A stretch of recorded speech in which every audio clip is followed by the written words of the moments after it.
Ok, en este ciclo conmemorativo del Socorro Alpino por sus 80 años de rescate y vocación, legado en la montaña, gracias a nuestros patrocinadores Alta Vertical a través de sus marcas Petzl y La Esportiva, hoy expone Guillermo Vidales Reyes, el famosísimo Huracán.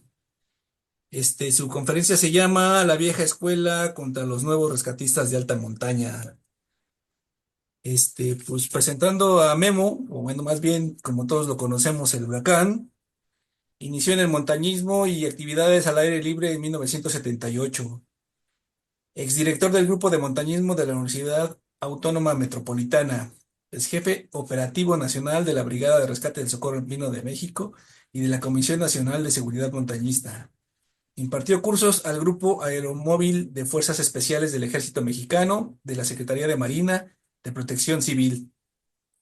Coordinador de logística de diferentes expediciones como el ascenso de 12 invidentes al pico de Orizaba, Fila Sky, Maratón, Korean Far Away Expedition y varias más. Director de logística en instituciones internacionales como Operation Blazing en desastres. Expediciones internacionales en México, Canadá, Centroamérica, Sudamérica, Alpes, Himalayas, etcétera. Cualquier director, actual director de HG México o High Yudin México. Pues bienvenido, Huracán. Muchísimas gracias por estar por aquí con nosotros, por aportarnos en tu experiencia y tus vivencias. Pues adelante, la única pregunta sería si quieres que te interrumpan y te hagan preguntas o esperas mejor hasta el final para que te hagan las preguntas pertinentes. Mejor al final para que no se alargue demasiado. Bueno, no sé, más bien no se tropiece la participación. Tiempo tenemos, Oye. ¿eh? No te preocupes. Ok, Y bueno, hasta las 12 como la Cenicienta, ¿sale? ok, hasta que el cuerpo Yo sé que aguante. te duermes antes, pero pues tú sabrás. Que descanses. Bueno, buena noche. Aquí te vemos. Ok, pues vamos a empezar. Bueno, la conferencia se llama La vieja escuela versus los nuevos rescatistas. Que el versus no es en contra, sino básicamente se refiere a al como un poquito, qué cosas son las diferencias entre unas y otras. Y pues para iniciar vamos a ver un video porque dicen que una imagen dice más que mil palabras. Y pues preparé un video inédito. Es un video inédito porque normalmente los teníamos en los archivos de cuando estaba en el Socorro Alpino, como bien dijo Jesús. Alguna vez fui jefe operativo nacional del Socorro Alpino y dentro del tiempo que estuve, pues bueno, me tocó vivir. Los que somos de la generación por ahí de los setentas vivimos diferentes etapas. Vivimos la vieja escuela, dígase de los setentas de los ochentas para abajo. Una vieja escuela para los que son millennials, que es la de los ochentas, noventas. Y bueno, ahorita pues que nos dedicamos o seguimos trabajando en lo de la montaña, pues vemos algunas situaciones que se dan en los rescates. Entonces, no es que sea mala una ni mejor la otra, simplemente son diferentes etapas de tiempo y tienen distintas características. Entonces, pues vamos a comenzar con un video. Eh, tu, tu, tu, tu, tu.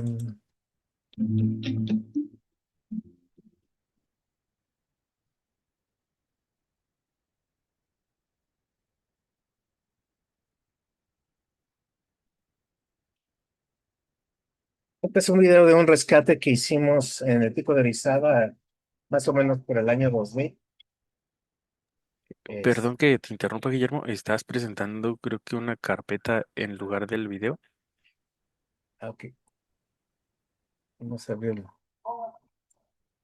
A ver, permítanme. Vamos a regresarnos al Zoom. Ah, ahí ya se ve, ¿verdad? Sí, es correcto, ya se ve.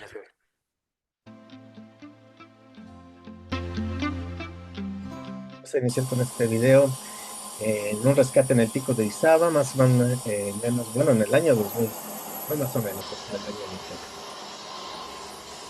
2000. Aquí lo interesante que vemos, pues es la gente con la que estamos trabajando, hay gente de Jalapa, de Tlachichuca, y obviamente de la Ciudad de México.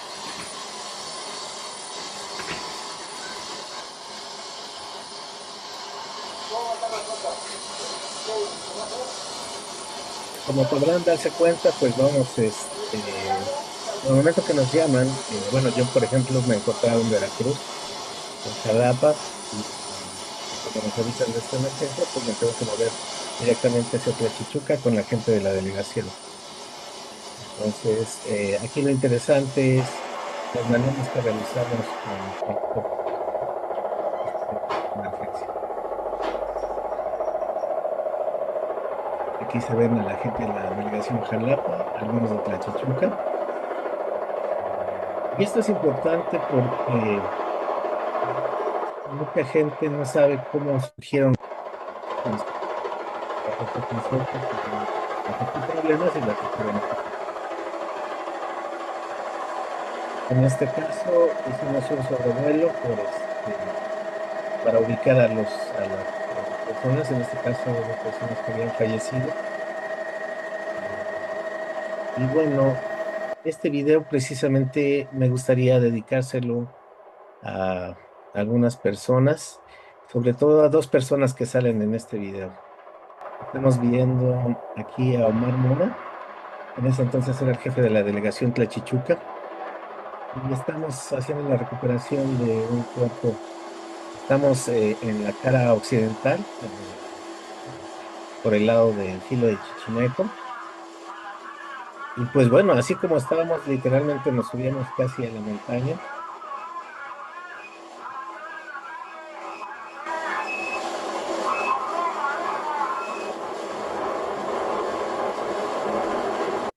Para quienes tienen duda de qué pendiente teníamos, nada más basta conseguir la mochila que se nos cayó.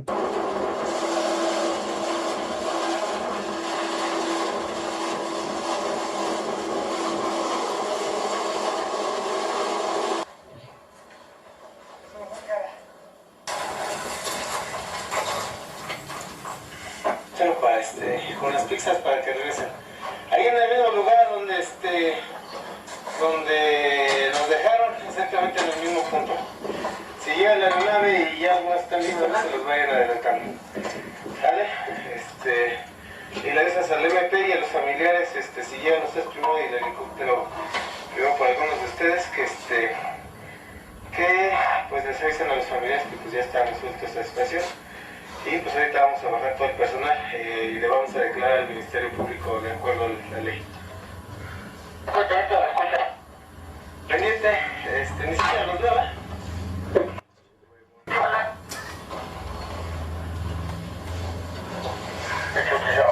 Perdón por las palabras. Avísame. Seguimos en el lugar.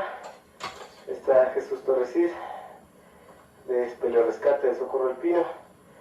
Tenemos al jefe de la delegación Tlachichuca y al señor Miguel de Tlachichuca, quienes trabajaron activamente para la recuperación.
Bueno, lo que acabamos de ver es la parte alta del rescate, la parte que se llegó arriba en la montaña. Colaboramos las tres delegaciones y bueno, en este video, ya en la hora, en el lugar donde estaban los cuerpos, pues llegamos Omar Mora, que en paz descanse, que era el hermano de Noé Mora, y era el hijo, obviamente, de don Evaristo Mora. Ya les contaremos la historia de estos personajes, pero bueno, don Evaristo Mora era un guía de montaña de Tlachichuca que fallece en un accidente, pero antes, unos 15 días antes de fallecer, ayudó al Socorro Alpino en uno de los rescates y su ilusión era entrar al Socorro Alpino. Entonces, bueno, a raíz de este rescate donde él quiere intervenir y colaborar con el Socorro Alpino, pues se hace una gran amistad con el Pollo Ponce, el famoso Pollo, y bueno, ahí se prometieron muchas cosas. Y bueno, él fallece 15 días después y pues nos toca hacer el rescate. Después su hijo Noé es el que con quien fundamos la delegación de Tlachichuca. Y en una ocasión en que Noé se fue a trabajar, me parece que a Estados Unidos, Omar se quedó a cargo de la delegación. Entonces aquí estuvimos trabajando con Omar y pues él fallece un 24 de diciembre. También no en la montaña, pero bueno, ya falleció a Jesús Torres Cid. Muchos lo conocieron, que era de Espeleo Rescate y él era el encargado de Espeleo Rescate cuando yo era jefe operativo nacional de Socorro Alpino. Y pues bueno, en este video lo escogí especialmente porque están estas dos personas y pues como memoria a ellos, pues recordarlos en este momento.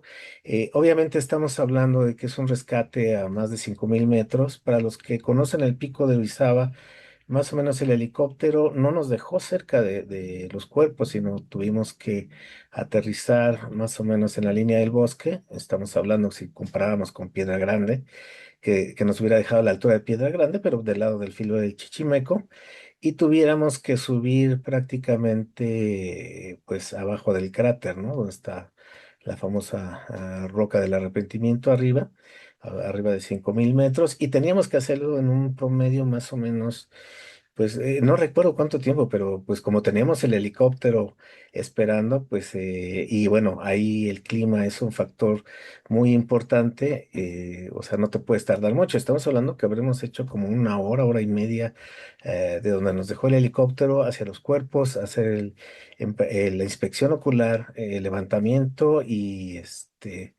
y el traslado de los cuerpos o el cadáver para llevar toda la información y que estos se recuperaran y así poder bajar también hacia a la zona que designamos como el helipuerto provisional. eh, entonces, pero estamos hablando de una época donde no habían celulares como ahorita. Es una época donde, bueno, el equipo que traemos pues es básico y pensando en la premura de que no sabíamos si estaban vivos o no, pues nos abocamos a ir rápido.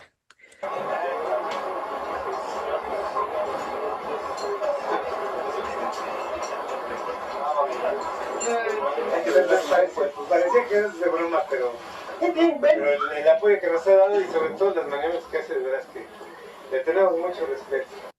Este es el piloto, es un piloto con el que hicimos varios rescates en la montaña y que desde el principio se mostró como una persona que colaboraba para que pudiéramos hacer las maniobras. No cualquier piloto se anima a hacer una maniobra como la que acabamos de ver. No sé si se dieron cuenta, pero tiene que abrir la puerta para asomar la cabeza y tratar de ver a la persona que está abajo para poder enganchar la cuerda hacia el garfio que tiene la aeronave, ¿no? Entonces, no cualquier piloto lo hace. Después, en otras ocasiones también del gobierno de Puebla nos mandaron el mismo helicóptero, pero con diferente piloto. Y, por ejemplo, en una ocasión, uno de esos pilotos Simplemente le tuve que quitar las puertas, le descargó la mitad del combustible, llevábamos una pipa, entonces ahí descargó el combustible para ir lo más ligero y finalmente no regresó por nosotros, dijo, no, es que se me puede caer la aeronave. Y este piloto, bueno, pues se animó a hacer todas las maniobras. Una anécdota muy curiosa es que la primera vez que hicimos un rescate así, con estas maniobras, tanto el piloto como la gente de Protección Civil nos decía, oigan, qué expertos son, cuántas veces han hecho esta maniobra, y pues la respuesta de Noé es la primera vez que lo hacemos, ¿no? Entonces, porque era la primera vez que lo hacíamos de esta manera. Aparte que ya le estamos agarrando cariño, ¿verdad? Ya tenemos confianza ya. Y pues aunque sea muy simbólicamente, nos gustaría reportar a nuestro escudo, tiene 54 años funcionando. No teníamos planeado algo así, pero nos gustaría que reportara, porque para nosotros es un elemento, es parte muy valiosa del operativo. Ya lo conservamos. De veras que si no fuera por usted estaríamos todavía arriba. Con otros 5 días más, con 30 gentes. Gracias,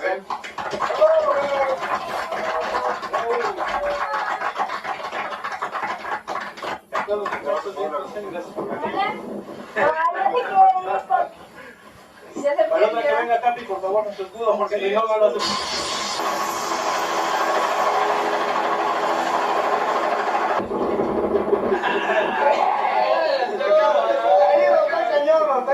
Yo llevo las pruebas, y ahorita va a haber bronca ahí.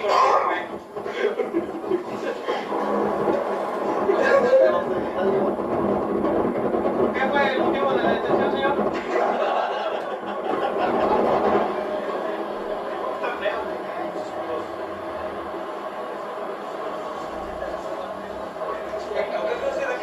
El viento advectivo es el que sigue. En este siguiente video, no recuerdo si 2 meses después de que hicimos este rescate, en Estados Unidos se hace uno parecido con un helicóptero del ejército y pues se les cayó haciendo una maniobra parecida. Recordemos que uno de los problemas principales en altura con estos helicópteros, en este caso con el que hicimos las maniobras, tiene un techo de 5.000 metros y estamos hablando que estamos entre 5.000, 5.100 metros sobre el nivel del mar. Entonces, el problema es que los motores trabajan con oxígeno para la combustión. Entre más alto, pueden llegar a perder fácilmente la potencia, que es lo que vemos en este helicóptero, que a 2 meses de este rescate, yo cuando vi lo que le pasó, sí se me revolvió el estómago porque estábamos conscientes de que esto podía pasar. La forma de la Tierra, vamos. Viene así y se va pegando. El convectivo, por ejemplo, es cuando bajan dos vientos en laderas de montañas que convergen y suben.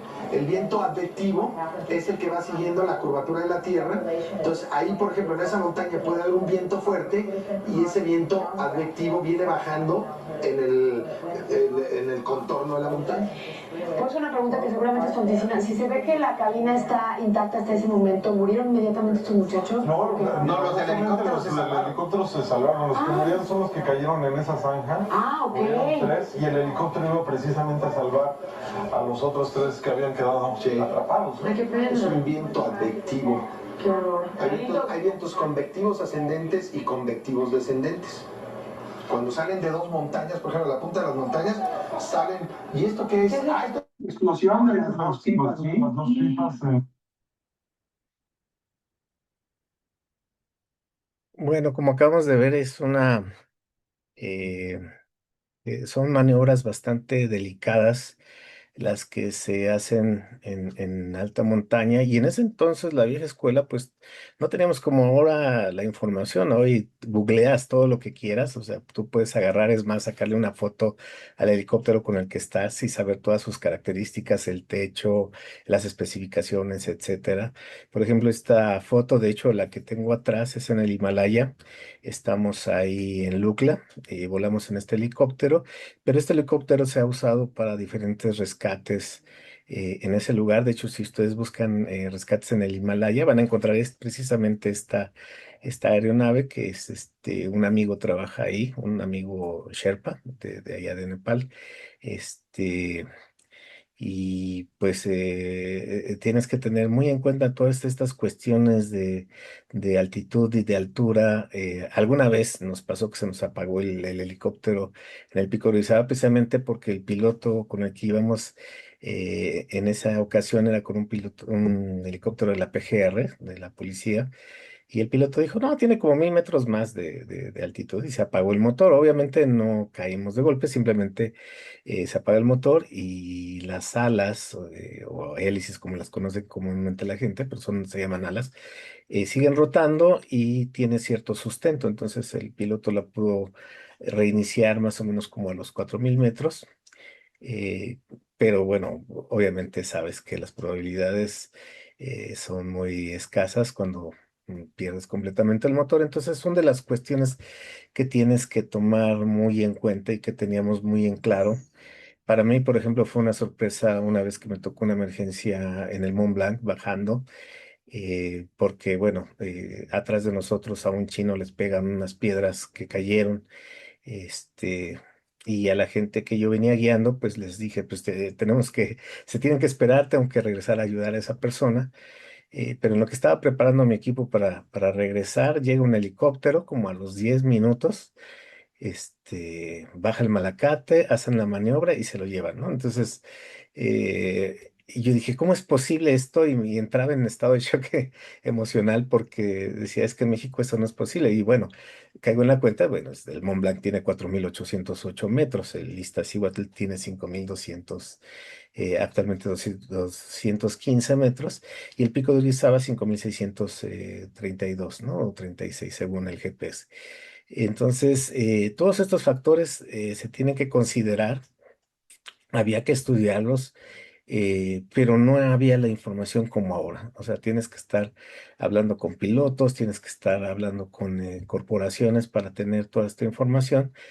Sin embargo, pues y a pesar de ello, pues hacíamos las maniobras, convencíamos a las personas. De hecho, algunas veces les tiramos algunos periodicazos por ejemplo, una vez al gobernador del estado de Veracruz y para que nos prestara el helicóptero, pero hicimos buenos convenios tanto con el ejército como en este caso con Protección Civil.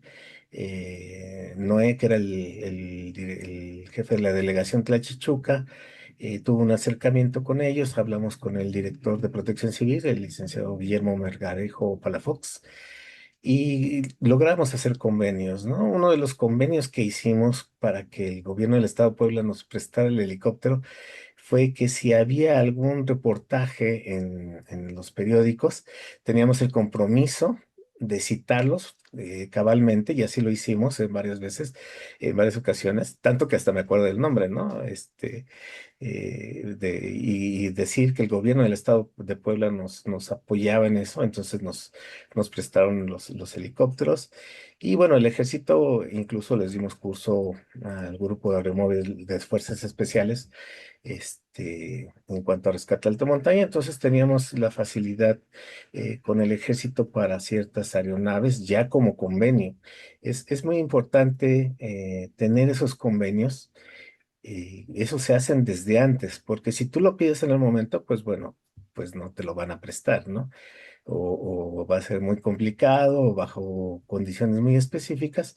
Sin embargo, nosotros como Socorro Alpino, en ese entonces nos preocupamos por tener los convenios con diferentes instituciones, hacer reuniones, hacer juntas y obviamente pues sabiendo con los políticos qué les interesa, pues en este caso el compromiso principal era citarlos, mencionarlos y decir, el gobierno del Estado de Puebla nos está apoyando con el helicóptero, y gracias al gobernador, etcétera, ¿no? Cosa que además era cierta, o sea, nunca mentimos, no dijimos cosas que no eran, pero el cabildeo, el saber hablar con las autoridades y bueno, tener el respaldo de la institución del Socorro Alpino en ese entonces que tenía 54 años de existir, pues nos sirvió para que estos convenios así funcionaran. Y antes de esto, pues, por ejemplo, estaba el helicóptero de Pemex, que era el que usábamos en el Popocatépetl, por aquello de los 80s, finales de los principios de los 90s. eh, entonces Esto era algo muy interesante. Y el segundo punto aquí que vemos de este rescate, más que el rescate en sí, de hecho no les pasé todas las maniobras del rescate, de por sí no me gusta mostrar cuerpos, etcétera, sino aquí la intención de este video es mostrar la convivencia y el buen ánimo que teníamos en este grupo, a pesar de que había gente que, bueno, en el Socorro Alpino y en todas las instituciones, de repente hay como que sus ovejas negras, gente que busca su interés, y pues ya había que estarlo frenando, pero la gran mayoría, digamos que 90%, 95% de los que estábamos, pues éramos muy buenos amigos, ¿no? Tanto que terminando el rescate, pues eran risas, carcajadas, eran pues mucha convivencia, ¿no? Era generar esa hermandad, no era terminar el rescate y ahí nos vemos, a veces incluso nos quedamos una noche más ahí en Tlachichuca, y armábamos como una pequeña fiesta, obviamente fuera uniformes, fuera todo, y era una forma de desahogarnos de, pues, toda la tensión, la presión y todo lo que implicaba hacer un rescate de estos, porque en mi caso, por ejemplo, cuando yo estuve a cargo, yo fui subjefe del Socorro Alpino, pues más de 9 años, ¿no? Tuve a muchos jefes como el jefe Fortino, el doctor Dantón Valle Negrete, el Débil. Yo era feliz siendo subjefe precisamente porque yo no tenía la responsabilidad. Andaban los rescates como lo vimos ahorita, pero yo no tenía que coordinar nada, yo solamente, o bueno, si lo coordinaban no me tocaba la presión en teoría directa porque, bueno, se supone que había un jefe, ¿no?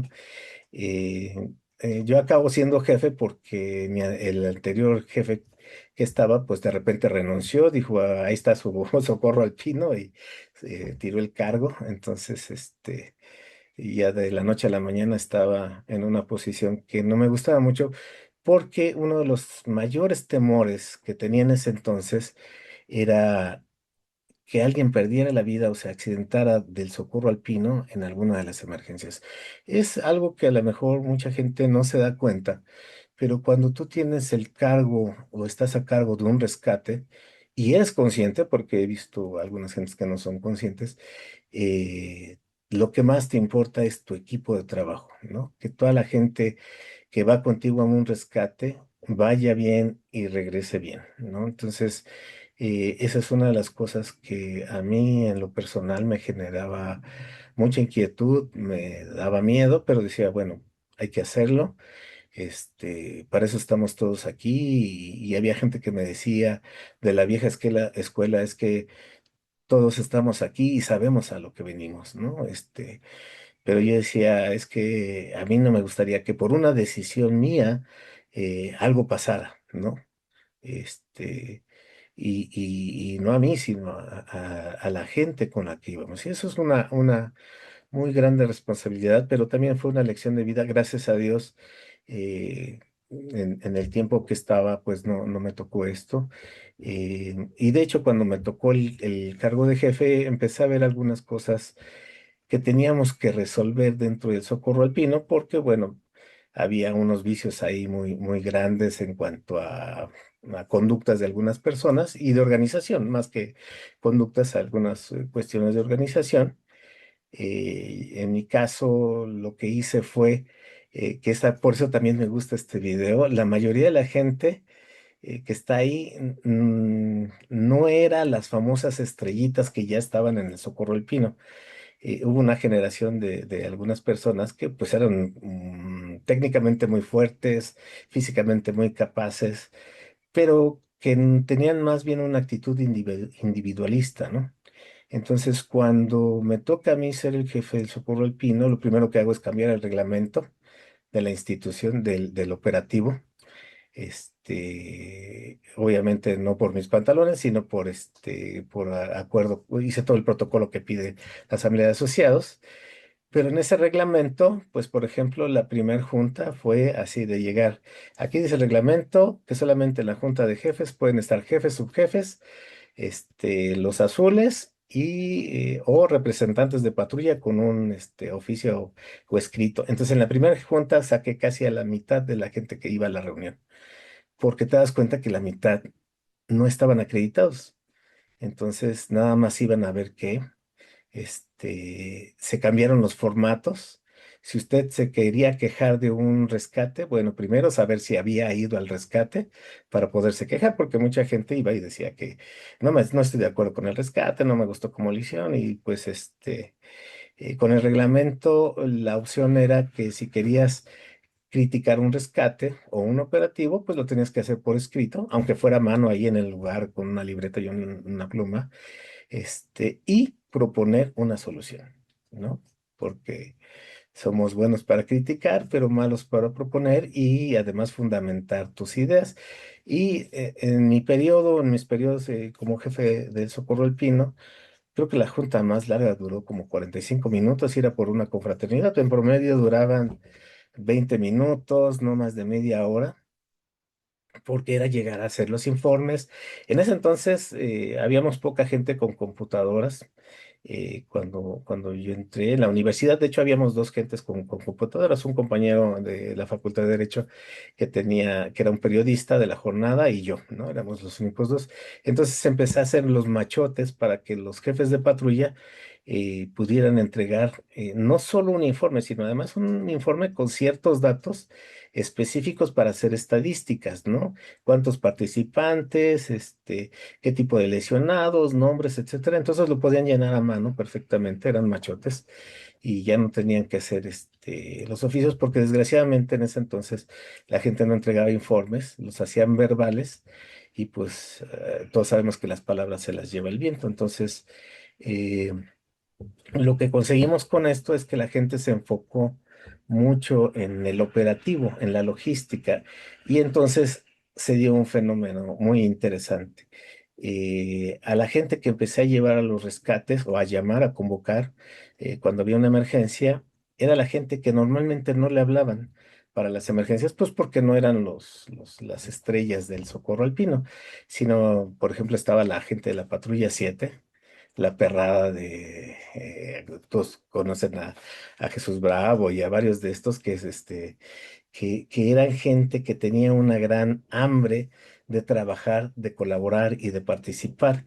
Entonces, para mí era más valioso tener a 10 o a 8 gentes, con buena actitud y con deseos de colaborar, que tener a 5 estrellas que suben rapidísimo, etcétera, pero que son individualistas. El socorro alpino es un trabajo de equipo. Mucha gente dice, yo hice, yo armé y eso de entrada te revela que esa persona no piensa en la institución, piensa en sí mismo, ¿no?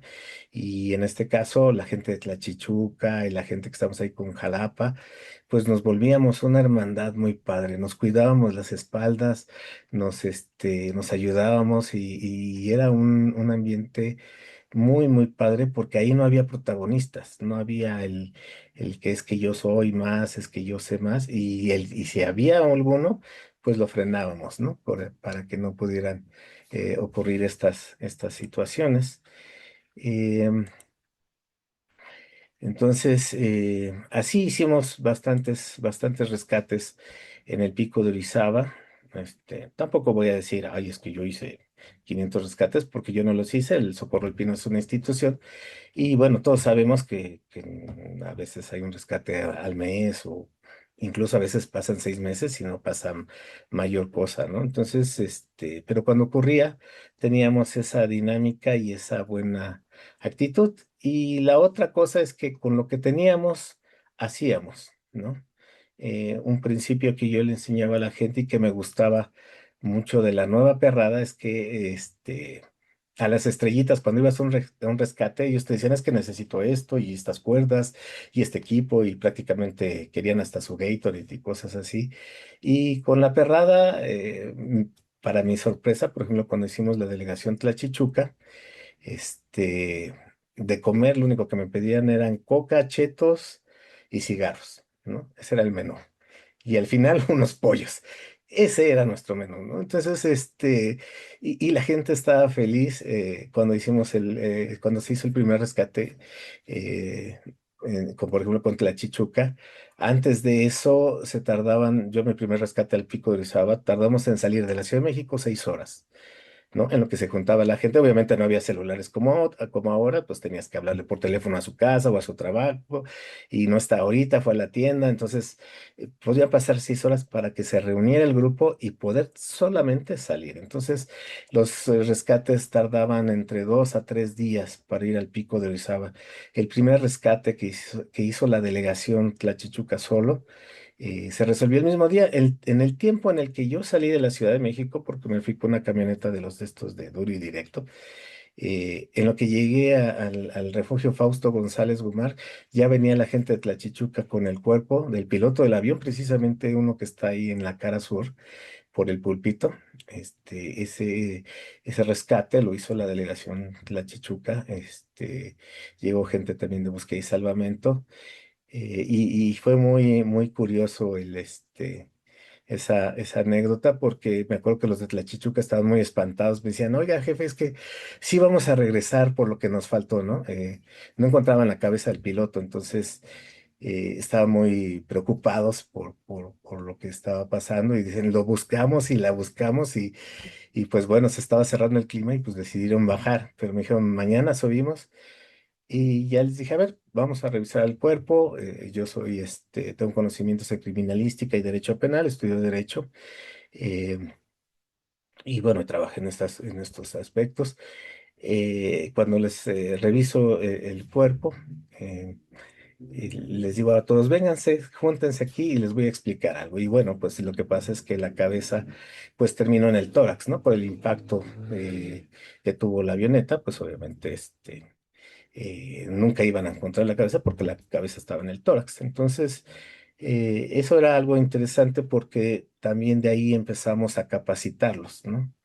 Una de las cosas con las que más nos topamos fue con la gente, incluso de la Ciudad de México, del mismo Socorro Alpino, que decían que por qué íbamos a capacitar a gente de Tlachichuca, si eran pueblerinos, si eran paisanos, y que esos pues nada más iban a ir a hacer el ridículo, etcétera. Y pues resultó que fueron y han sido un pilar fundamental para resolver el mismo día los rescates, ¿no? Y son gente que tiene una actitud de servicio, de apoyar, de aguantar, y dar lo mejor de sí. Entonces, esa fue una gran experiencia, una gran cosa que a mí me gustó, el tener gente así, capacitarlos. Hubo varios cursos que se hicieron. Entre ellos el de inspección ocular, levantamiento y traslado de cadáveres en altitud, para pues entregarle los elementos necesarios al Ministerio Público, a fin de determinar si hubo o no un delito que perseguir, alguna conducta antisocial, etcétera, o estar tranquilos de que pues bueno, fue lo que fue, un accidente, etcétera, ¿no? Entonces, pasemos al siguiente video, a ver si lo podemos tener aquí. Eh,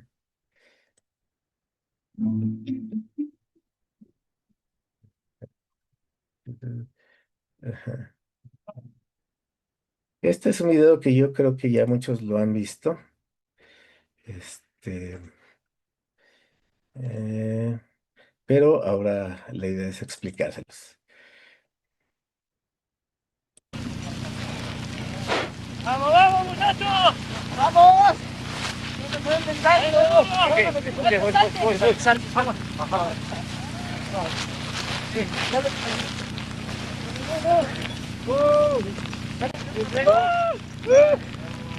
¡Vamos, muchachos! Bueno, ese que va gritando, vamos muchachos, es Noé, es el jefe de la delegación Tlachichuca, el hermano de Omar Mora. Y pues bueno, ahí vienen muchos de los que ya conocen, hasta el babo que andaba por ahí. Una señora se cae más o menos por las rodillas, pero hacia el lado de Puebla, y cuando ella cae, pues estaba Carlos Durán, que era el subjefe del Socorro Alpino, que es de azul, y en cuanto ve cómo se cae la señora, él se avienta atrás de ella, obviamente en posición de autobloqueo con el piolet, pero baja más o menos 100 metros por la pendiente sobre la nieve y la alcanza y bueno, la empiezan a atender, nos hablan por el radio. Estábamos en una confraternidad, acabábamos de terminar de hacer la ceremonia de banderas, y pues bueno, al mismo tiempo que estábamos con lo de la ceremonia de banderas, pues estábamos con la emergencia por acá, pero obviamente la gente de las delegaciones, este video está en tiempo real, ¿no? La gente no está acelerado el video porque hay gente que me pregunta, ay, aceleraron el video, pero no, la gente es al ritmo que iban todos. Está Lalo Becerril, está Noé, está la gente, ahí está la güera al fondo. Muchos ya conocen a la güera, que se fue jefe también del Fútbol Pino, Carlos Durán, y el familiar, el hijo de la señora que estaba ahí. Este, y pues este es Carlitos, el que se aventó atrás de la señora para rescatarla, ¿no? Entonces, también el tiempo de respuesta fue muy rápido. Afortunadamente, la señora pues estuvo bien, ya las heridas, las lesiones no eran graves, pero bueno, le sacó de la zona y bueno, igual, ahí estábamos, gente de las diferentes delegaciones, la Chichuca, etcétera, y ese video de hecho lo hizo Jesús, que él era el de Despelioso Rescate, el que vimos en el otro video, ¿no? Entonces, y como él tenía una videocámara, le pedía que grabara esto. En ese entonces la gente pues nos cuestionaba que por qué grabamos los videos no los publicábamos, los teníamos como archivo del Socorro Alpino, para tener un antecedente y en las clases del Centro de Capacitación para Patrulleros, etcétera, poderlos manejar. Y ahorita como es una cuestión inédita por lo del aniversario, pues bueno, lo estamos pasando bajo ciertas reglas, ¿no? De no estar mostrando cuerpos, etcétera, pero sí vemos que en este rescate, pues la gente trabaja con una disposición, de repente, mientras voy entrando al refugio de los 100 oigo que alguien se queja, ¿no? Entonces, ay, no, que quién sabe qué es. Y me volteó, la verdad es que molesto porque dije, ¿quién se está quejando, no? Y pues era alguien de otra agrupación, entonces dije, ah, no, no eres del Socorro, porque me había sorprendido, la gente iba con tan buena actitud que dije, bueno, ¿quién se está quejando, no? Y era alguien de otro grupo que de hecho hasta me dijo, no, yo lo voy a atender, soy paramédico y bueno, lo invitamos a que saliera del refugio, ¿no? Pero vaya, mucha de esa gente siguió durante muchos años, eh, pero algo que lo que les quiero decir es este, que aprendí de un gran expedicionario inglés, considerado uno de los mejores del mundo hace como 30 años, y es que él le cuestionaban que por qué no convocaba a los mejores alpinistas, por ejemplo, cuando iba a la Antártida o expediciones así, y él lo que contestaba, dice, es que es más fácil capacitar 6 meses a alguien que no sabe de expediciones, pero que tiene buena actitud, que tiene actitud de trabajo en equipo, que tener al mejor alpinista del mundo, pero que no sabe trabajar en equipo. Y decía, y si vamos a la Antártida, ahí las cosas son de vida o muerte. Entonces, si no tienes a alguien que tenga muy claro el trabajo en equipo, pues nos va a costar la vida a todos, ¿no? Entonces, y era famoso porque hacía expediciones de alto riesgo, muy peligrosas, pero casi siempre regresaba con la mayoría de la gente de sus expediciones, ¿no? Entonces, y hacía unas cosas impresionantes. A mí se me quedó grabado eso y cuando me tocó estar a cargo de esto entendí que pues éramos un equipo, ¿no? Y todos creo que así lo veíamos, o la gran mayoría. eh, y esto hacía que los rescates, una de las cosas que más me alegra del periodo en el que fui jefe operativo nacional, eran, como me gustan los números, las estadísticas, este, pero las estadísticas reales, no las inventadas. Por ejemplo, fue la primera vez que en más de 30 años no hubo abogados en el río subterráneo Chontacuatlán y en el San Jerónimo, durante 3 años en los que me tocaba estar ahí, porque hacíamos logísticas, para que eso no pasara, ¿no? Me sentaba con los jefes de patrulla y con algunas personas para analizar qué era lo que pasaba. No es que yo fuera vidente, sino que nos sentábamos varios y platicábamos los problemas reales.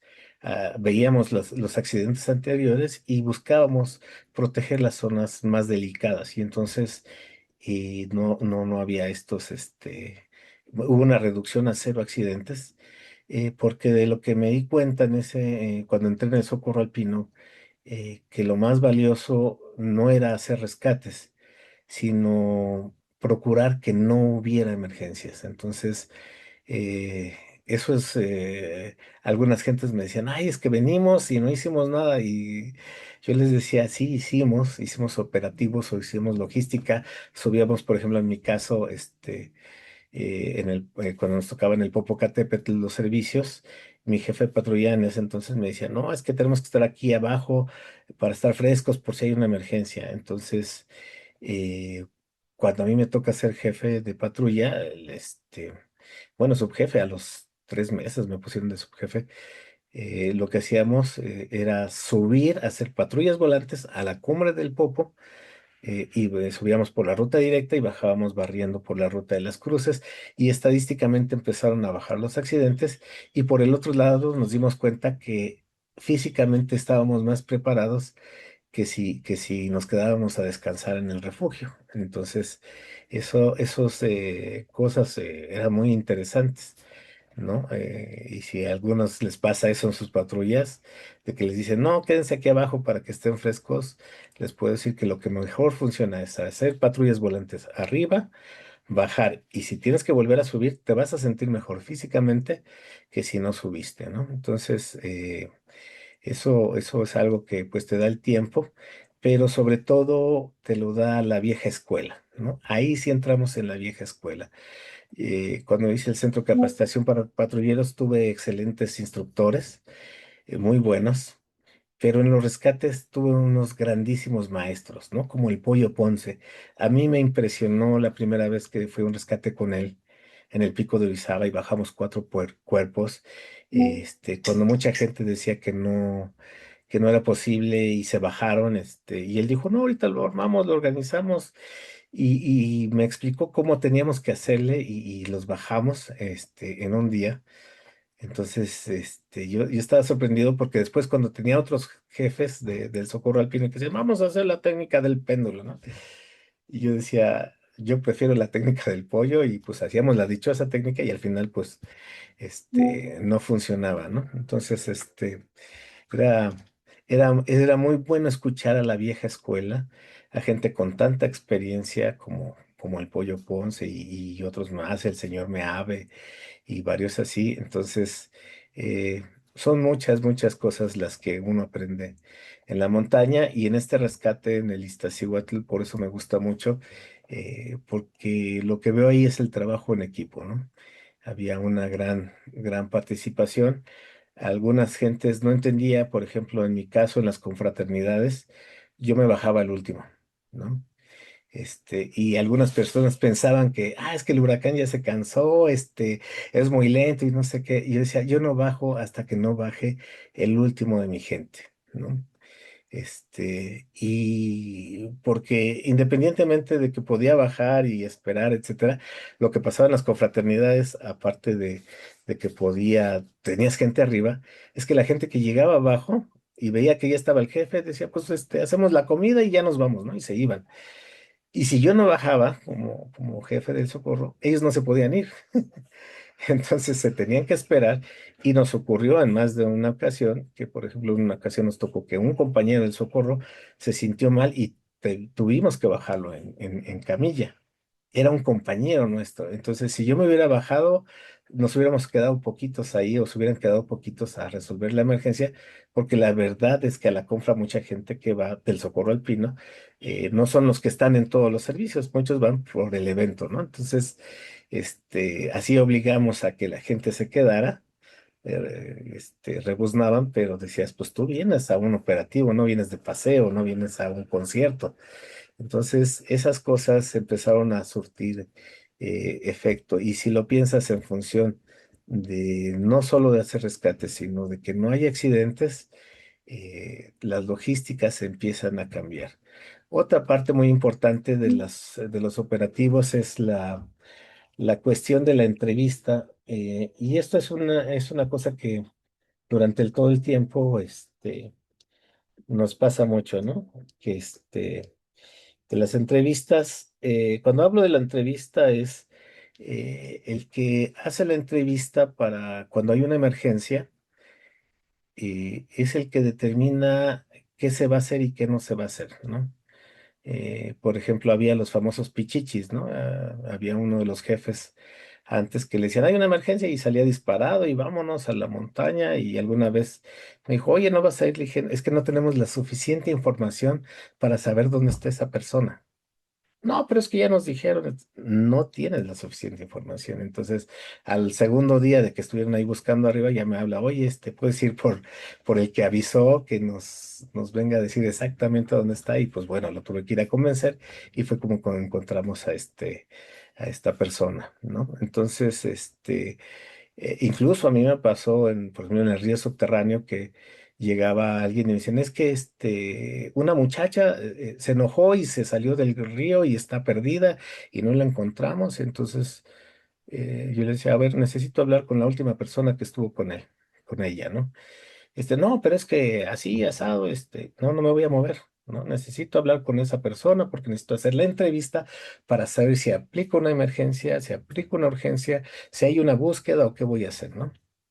Entonces, al final, para no hacerlo largo, resulta que pues me traen a la última persona, pero antes de eso me trajeron como a dos o tres que decían, no, es que yo estuve y ya le hacía las preguntas y no me sabía contestar, no me sabía las respuestas, hasta que me molesté y dije, quiero saber fue la última persona que estuvo con ella. Y resulta que la niña se ahogó ahí enfrente de altares, ¿no?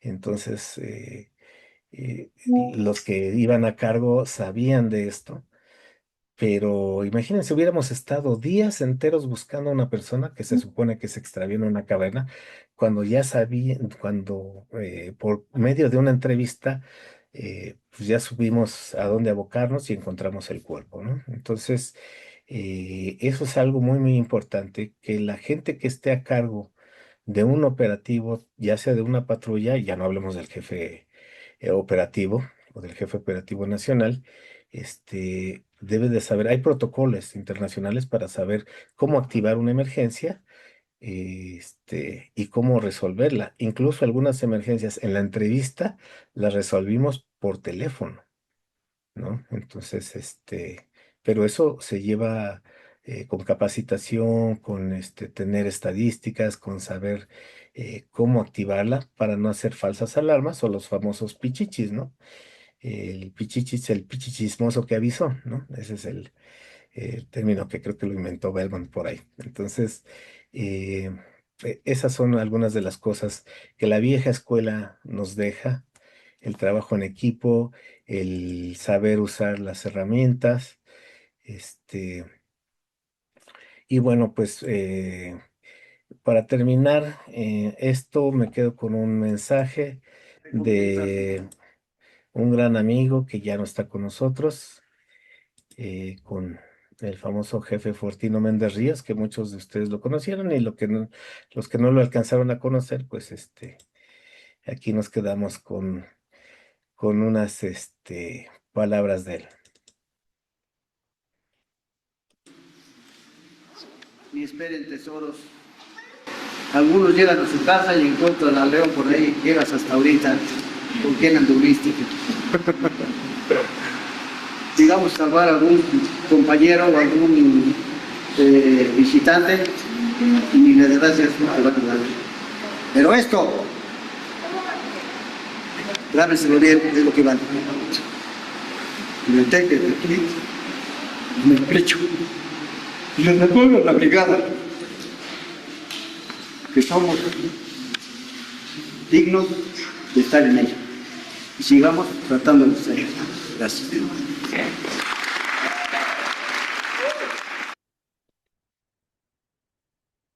Con estas palabras me quedo, y con una anécdota que tuve con él. Cuando yo apenas estaba en la universidad, pues él era mi jefe del Socorro Alpino, Y siempre que me veía me decía licenciado, licenciado, y uno de sus orgullos era decirme que pues ya había dejado tres matrimonios por estar en el Socorro Alpino, y lo decía con un orgullo, ¿no? Cuando a mí me lo dijo, yo la verdad me horroricé, ¿no? Porque alguien que dijo, hay una frase que dice, nadie puede dar lo que no tiene. Y yo le dije, si yo tuviera una esposa, yo no la cambiaba por un rescate, yo no la cambiaba por una emergencia ni por el Socorro Alpino, porque no puedo ir a ayudar a otras gentes que no conozco si no puedo ayudar en mi casa. Si quieres ser un buen socorrista, empieza por tu casa para que seas un excelente rescatista y puedas apoyar a la gente con una integridad, con un trabajo en equipo, y no seas como esos, cuando les comentaba que metimos orden en cuanto a la junta operativa. Recuerdo que una persona se levantó del Socorro a mitad de la junta y dijo, pues yo ya me voy de aquí porque nadie se pelea. Yo vengo aquí a desahogar mis problemas y ya nadie se pelea, entonces pelea ya, entonces pues no tiene caso que esté aquí. Se paró y se salió y yo me quedé frío porque dije, esta persona tiene años viniendo y venía a echar pleito a las juntas operativas, ¿no? Lo agarraba de terapia, como si fueran las luchas, ¿no? Donde vas a gritarle de cosas a la gente. Entonces, eh, si nosotros somos íntegros, si estamos bien emocionalmente, podremos ayudar a más gente, podemos ser más empáticos, podemos trabajar en equipo y darnos cuenta de que el Socorro Alpino no es un club de competencia ni es un club de montañismo, sino es un grupo de rescate. Yo lo que les decía a la gente cuando íbamos a los rescates era, ¿cuántas formas hay de resolver un rescate en alta montaña? Puede haber 5 formas correctas de resolverlas, pero en ese caso yo era el jefe y decía, yo tengo una solución y la voy a hacer de la mejor manera con la información que tengo. Muchas veces la gente no se da cuenta que cuando a ti te avisan de una emergencia o estás a cargo de un operativo, tú tienes información que los demás no tienen, ¿no? Entonces, estás tomando decisiones porque tienes el panorama completo, tienes amplitud de la información y los demás no lo entienden porque pues están viendo su pequeño mundito, su pequeña logística, sus intereses o sus capacidades y no ven las del grupo, ¿no? Entonces, eh, pero cuando tú eres una persona íntegra, aprendes a trabajar en un equipo, aprendes a colaborar y te vuelves un verdadero rescatista de alta montaña. Y cuando dejes el Socorro, porque alguna vez lo vas a hacer, yo decidí ya no ser jefe del Socorro, incluso dejar la institución porque hay una curva de productividad y yo dije, ya llegué a mi top de productividad y si me sigo aquí en esto y me aferro al cargo, lo único que voy a hacer es volverme un necio, y no voy a dejar que la gente nueva que tiene espíritu, ganas, sea la que venga a renovar a la institución. Hay que ser también sabios en ese sentido. Y me dio mucho gusto un día que volví a ver al jefe Fortino y me dijo, Huracán, bueno, me decía licenciado, licenciado, ya regresé con mi esposa. Y me dio un gusto que dije, valió la pena. Él siguió siendo el jefe, como lo vimos ahí, aunque ya no tenía el cargo, pero creo que el mejor rescate que pudo hacer es rescatar a su propia familia. Eh, y bueno, con eso doy por terminada esta charla. Me imagino que habrán comentarios y preguntas o respuestas. Le cedo la palabra a don Jesús por ahí. ¿Qué tal, Huracán? ¿Cómo quedó Jesús? No me pongas motes, por favor. No, por respeto, como dicen por ahí. Este, ¿Algo más que quieras comentarnos, Huracán, o ya consideras que con esto Con terminas el esto, ciclo? porque si no, hay tantas historias que, bueno, por mí me paso toda la noche contando. Pues ahorita que empiecen las preguntas, igual ibas a contar otras historias. Ok. Adelante, estamos abiertos para las preguntas hacia el Huracán, los comentarios.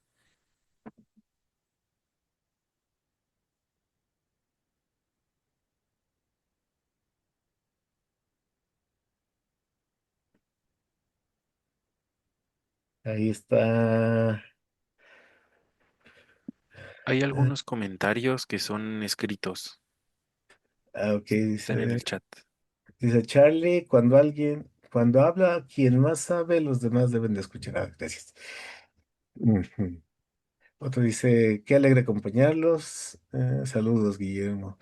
Excelente presentación. Bárbara Padilla, una gran amiga de Guatemala, la segunda alpinista en escalar el Everest.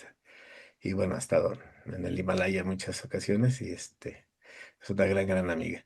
Jesús, don Chucho Bravo de la Patrulla 7, como no, el 5 minutos. Señor, gracias por los recuerdos, un enorme abrazo y nos estaremos viendo el próximo año en el río. 5 minutos. Mi buen amigo Ricardo Márquez, quien fue presidente del Grupo Los 100, Huracán, un gusto verte y escucharte.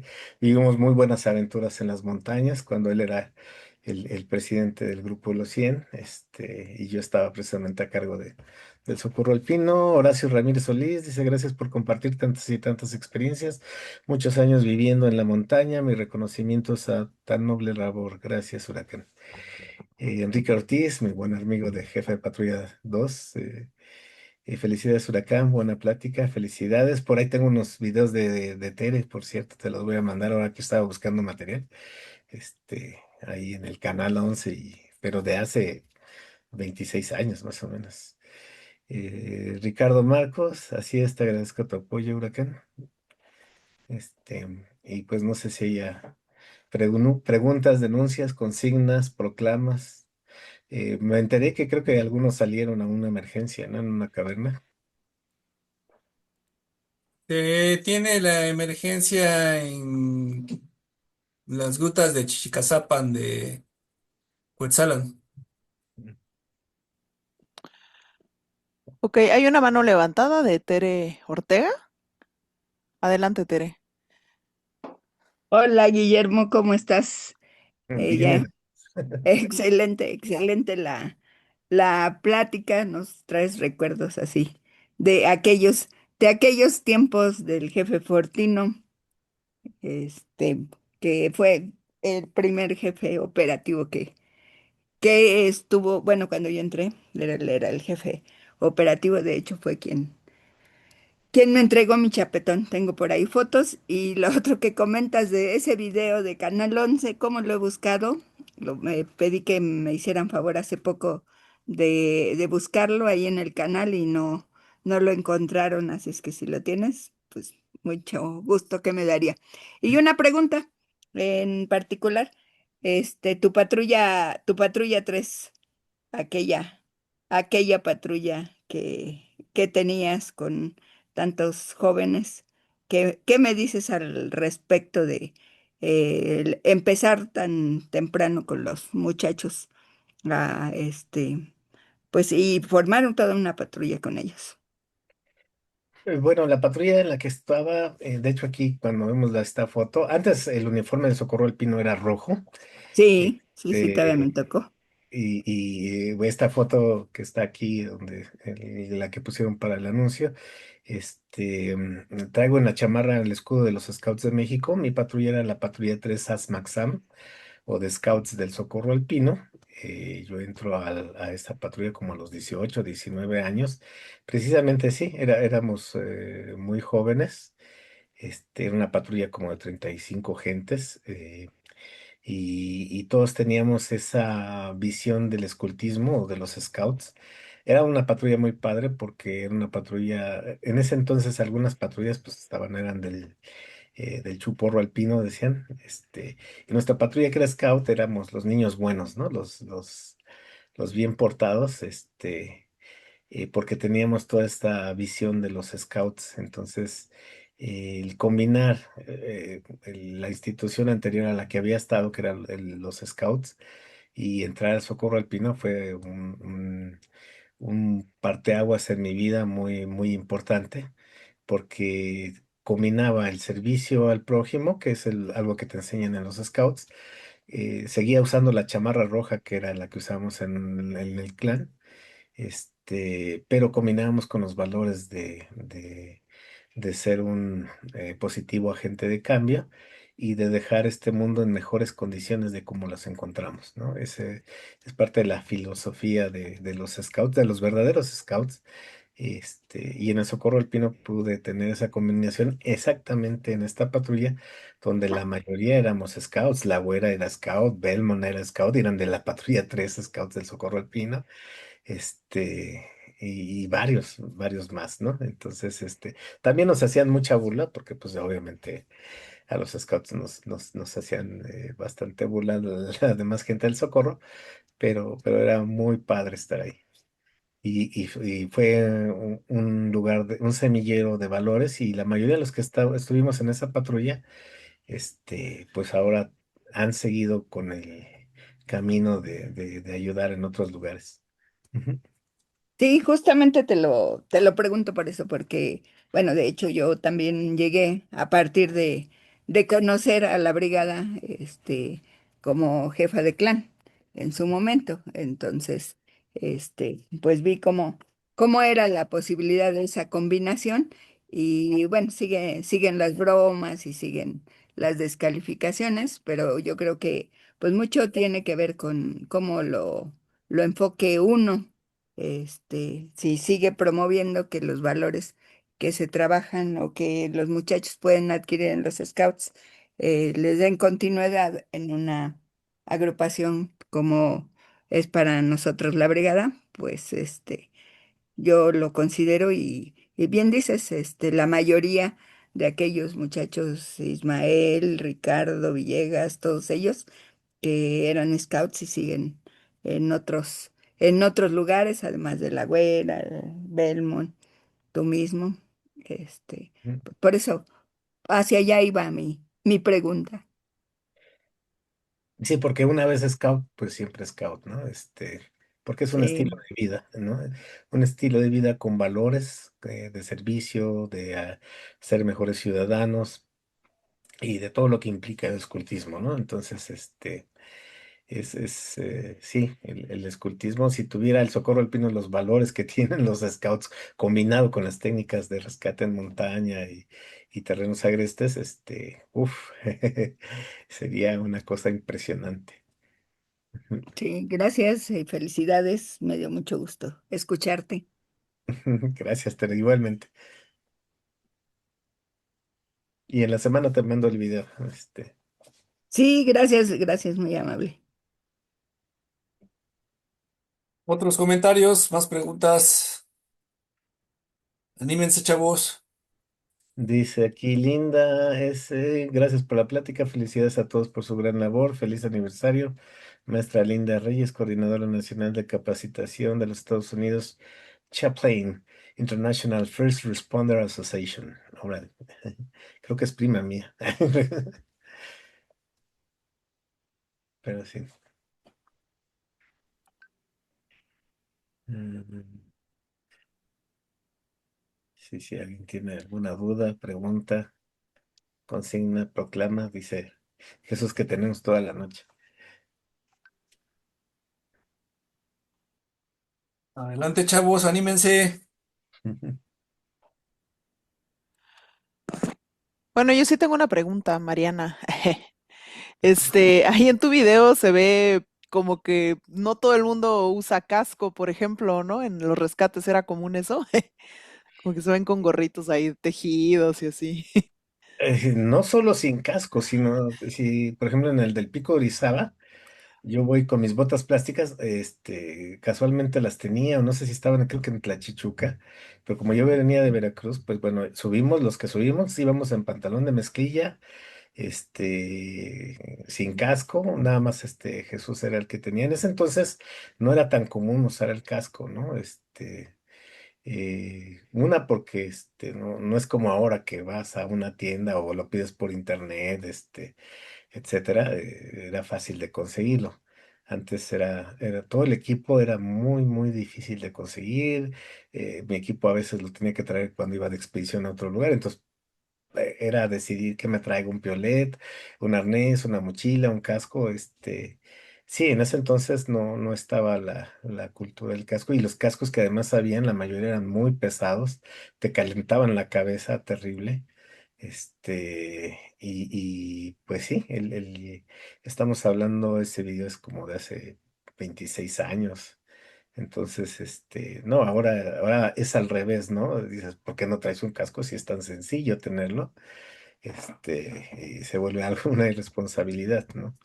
Pero en ese entonces, había gente que hasta subía con equipo hechizo. Don Miguel, que es uno de los que está en el rescate, él, lo tuve que convencer después de varios meses de que no usara su piolet de palo fierro, ¿no? Decía, no, es que tengo un piolet de palo fierro, y ahí sí le dije, no, porque ya he visto cómo se doblan. Entonces, pero era difícil, era una cultura. Uno de los problemas que teníamos para uniformarnos es que no podías conseguir las chamarras del mismo color, ¿no? Entonces, sí era complicado. Ujú. Órale, y aún así todo salía, ¿no?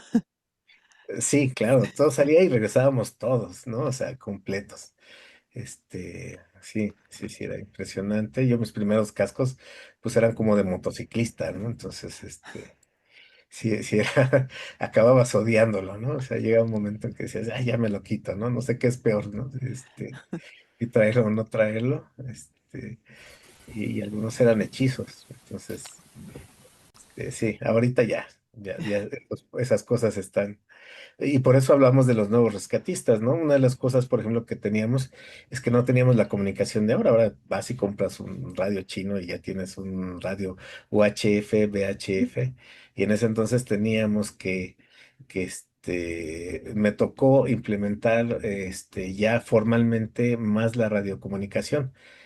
Nada más para que te des un ejemplo, para tener comunicación del cráter del Popo a Tlamacas, subíamos un radio banda civil con una batería de coche y una antena chicotera, para tener comunicación del cráter a Tlamacas. Entonces, igual pasaba con todo lo demás, el equipo, ¿no? Cascos, etcétera. Sí, sí, sí, eran otros tiempos. Nuestra innovación fue meter los SkyTel, que eran unos localizadores que te sonaban, un beeper que te sonaba y te daba un mensajito de comuníquese porque hay emergencia, ¿no? Entonces, sí, sí era divertido. No, pues muy interesante. Hay una pregunta del licenciado Jacobo. Le vamos a dar la palabra. Gracias, Huracán. Con gusto.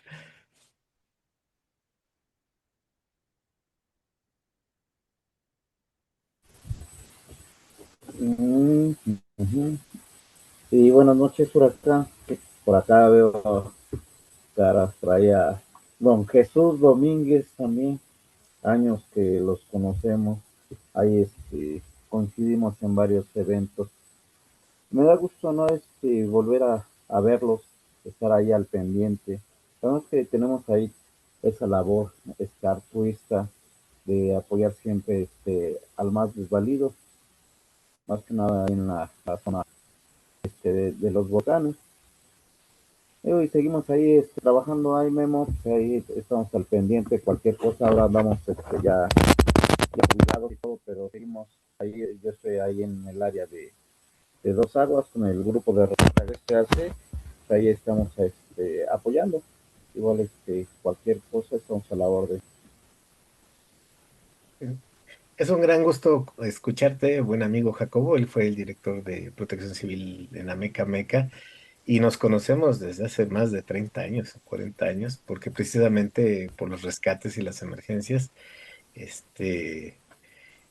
pues teníamos que coordinarnos, convivir. Somos una generación que, pues éramos unos chamacos, ¿no? De 20 años y cosas así cuando nos conocimos. Y hay un dato interesante, eh, que bueno que bueno, comentas esto de que estás en Rescate Agreste. Cuando a mí me toca estar como jefe del socorro, había un gran pique entre instituciones, entre búsqueda y salvamento y el socorro y otras de rescate. Era un peleadero y bueno, se bloqueaban unos a otros, nos bloqueaban helicópteros porque se querían llevar el lesionado, etcétera. Bueno, había muchos conflictos. Entonces, una de las cosas, que me di cuenta que teníamos que hacer es que teníamos que integrarnos como grupos de rescate. Entonces, a mucha gente le sorprendió que les decía, pues vamos a coordinarnos, ¿no? Una de las primeras juntas que tuvimos las hicimos en Puebla con Melgarejo Palafox de Protección Civil para reunir a los grupos de rescate, y coordinarnos, ¿no? Y hablar con los jefes de cada un área, y nos volvimos amigos. Entonces era padre porque, por ejemplo, la primera vez que trabajamos con los de Ameca Meca, le dije a Arisa, me parece que traía su camioneta 4x4, bájala lo más que puedas al valle, vamos a bajar por Ayoloco, llegamos por Cruz de Rosas y en tu camioneta podemos subir al lesionado. Y él estaba sorprendido que le dijera eso. O sea, ¿cómo? ¿Estás queriendo que el lesionado se vaya en mi camioneta cuando antes era un pleito por quién se lo iba a llevar? Y fue un parteaguas porque se facilitaron las cosas y eso hizo que ayudó mucho en el que los rescates se resolvían en un día, ¿no? Entonces, eso fue algo muy padre que hace poco que tuvimos una contingencia nosotros en la montaña, me dio gusto de ver a, a los diferentes grupos de rescate arriba, y que fuimos compañeros en alguna vez en la montaña, ¿no? Entonces, y nos vemos con mucho gusto ahora, cuando hubo un tiempo en el que nos veíamos y bueno, sacábamos chispas, ¿no? Todos. Entonces, y pues con Protección Civil, con Jacobo, pues hubo ese acercamiento, porque había gente que decía, ay, Protección Civil, ¿para qué? Si ellos, cuando todos necesitamos de todos, ¿no? Entonces, y más en la montaña. Y yo lo que les decía era eso, entre más manos seamos, vamos a sacar esto más rápido y todo va a ser en bien de la persona que esté accidentada, lesionada, etcétera.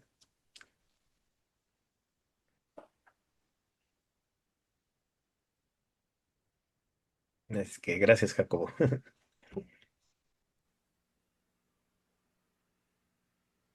No sé ¿Alguien si más, alguien. chavos? Creo que hay otros comentarios, ¿no? Solo el de Saúl, que dice, gracias por la charla, Huracán, la vieja escuela genial. Muchas gracias. Sí, la vieja escuela genial, pero la nueva escuela tiene que ser mejor, ¿no? Porque tenemos que tener el aprendizaje, pues, de los anteriores, que eso es lo que a mí me pasó. Yo aprendí de los viejos, no es porque yo fuera bueno, sino porque hubo gente de quien pude tener la referencia y ahora, pues, ustedes aprendan las cosas buenas y las malas, pues, deséchenlas, ¿no? Pero gracias por el comentario. Ujú.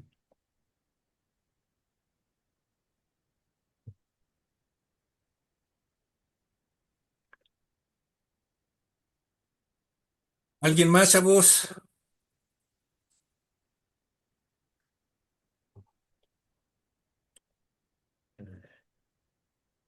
La vieja escuela. Pues no, no hay manos levantadas. Perfecto, eso quiere decir que ya o saben todo o no entendieron nada. ¿O no quieren pelear? A lo mejor también, eso es un dato interesante. Cuando dices pelear, uno de los problemas de ser jefe operativo nacional es que te adjudicas problemas de a gratis, ¿no? Solo por el hecho de estar en el cargo. En mi caso, gracias a Dios, de más de 200 elementos registrados del Socorro Alpino, hubo 8 gentes con las que tenía bastantes problemas, a los que llamo malvibrosos, pero era porque cuando entré, pues te enterabas de varias cosas, ¿no? Había gente que cobraba rescates a nombre del Socorro, había gente que pues tenía sus negocios ahí con la montaña, y pues obviamente el hecho de que nosotros trabajáramos bien, pues obviamente lo sentían como una invasión a sus intereses, entonces eran problemas de a gratis, pero afortunadamente la gran mayoría pues sí era gente que quería estar en la actitud de ayudar, pero sí, te haces de enemigos gratis. De hecho, mi primer junta como jefe, hubo varias gentes que me detienen en la puerta y me dicen, Huracán, tú sin nosotros no eres nadie, ¿no? Esas fueron las palabras. y me dio mucha risa y hasta la fecha lo recuerdo con mucha alegría porque dije, ay, me ahorraron el trabajo. Y les dije, yo sin ustedes sigo siendo yo. Y el Socorro Alpino, con sus 50 años, sigue siendo el Socorro Alpino, ¿no? Entonces, varios de esos chavos, después de los 2 años de que no los llamábamos a rescates, pues me fueron a ver para decirme, oye, pues ya invítanos a un rescate. Le digo, pues si no es una fiesta a las que los tengo que invitar, va la gente que tenga actitud y si ustedes tienen actitud, son bienvenidos, ¿no? Pero ustedes mismos dijeron que sin ustedes, pues no iba a funcionar la institución cuando, pues, con ustedes y sin ustedes, la institución del Socorro Alpino, pues sigue siendo la misma, ¿no? Y le dieron oportunidad a las gentes que sí tenían ganas de ayudar y colaborar y eso fue fabuloso.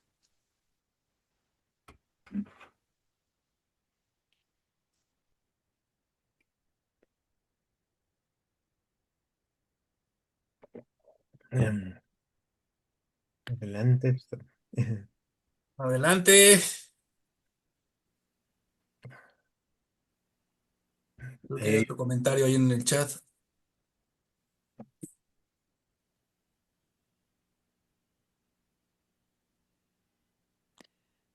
¿Lo leo?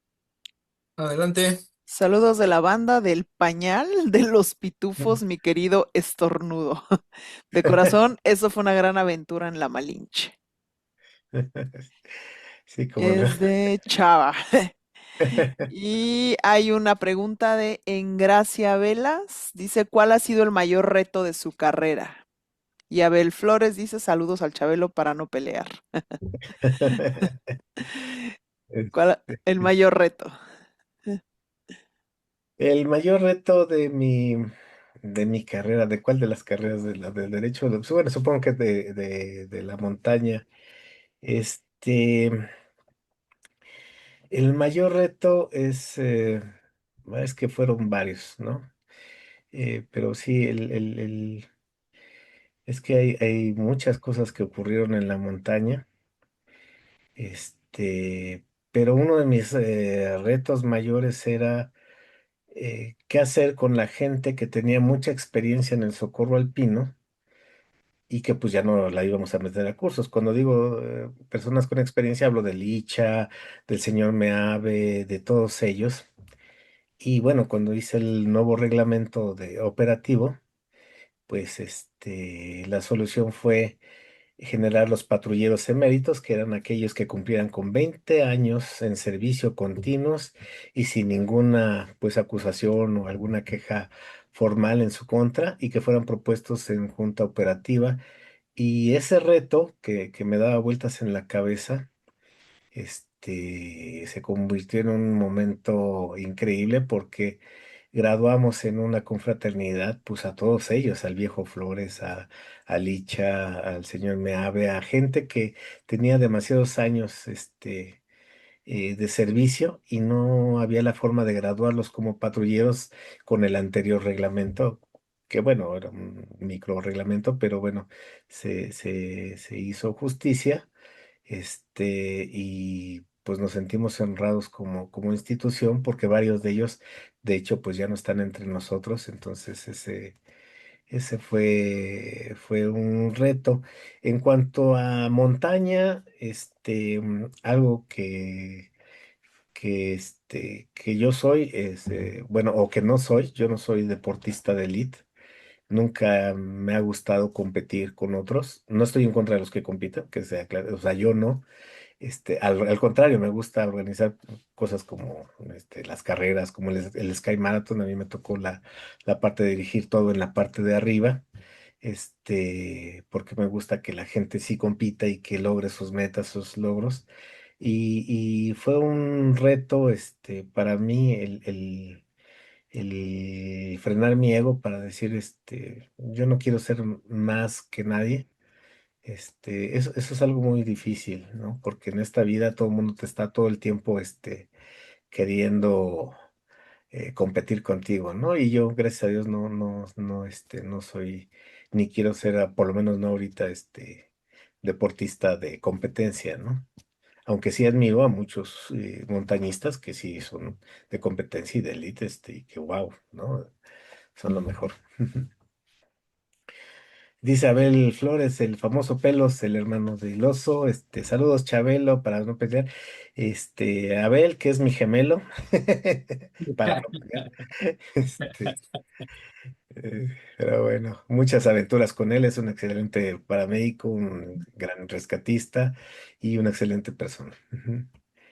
Heriberto Domínguez, el gato. Hola, buenas noches. Una disculpa, está lloviendo mucho. Ah, bueno.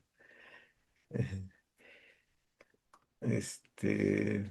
mm, Charlie, me despido, profe. Muchas gracias.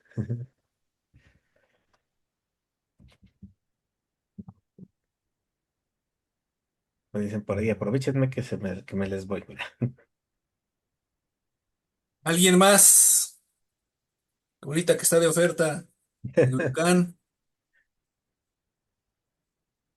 Sí, para que de una vez despejen las dudas que en su tiempo tenían, ¿no?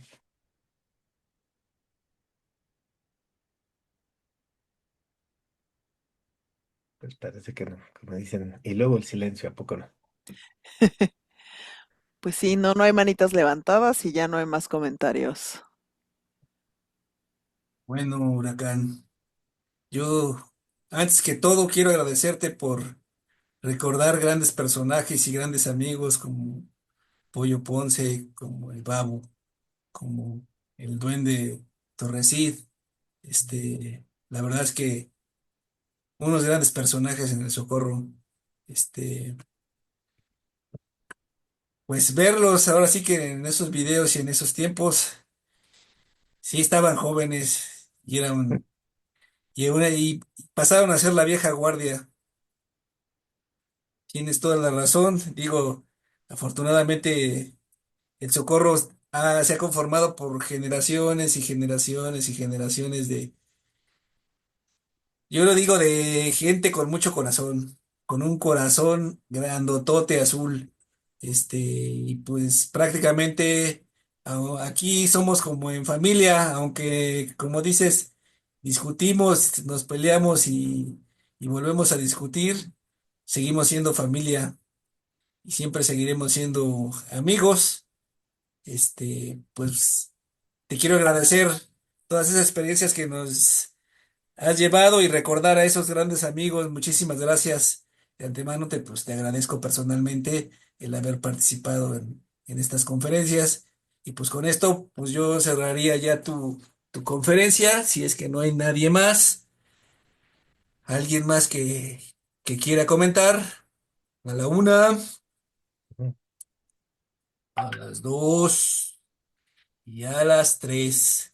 Pues bueno, cerrando tu conferencia con este ciclo conmemorativo del Socorro Alpino, 80 años de rescate y vocación legado en la montaña. Se te agradece, Huracán, haber participado y haber dado esta conferencia.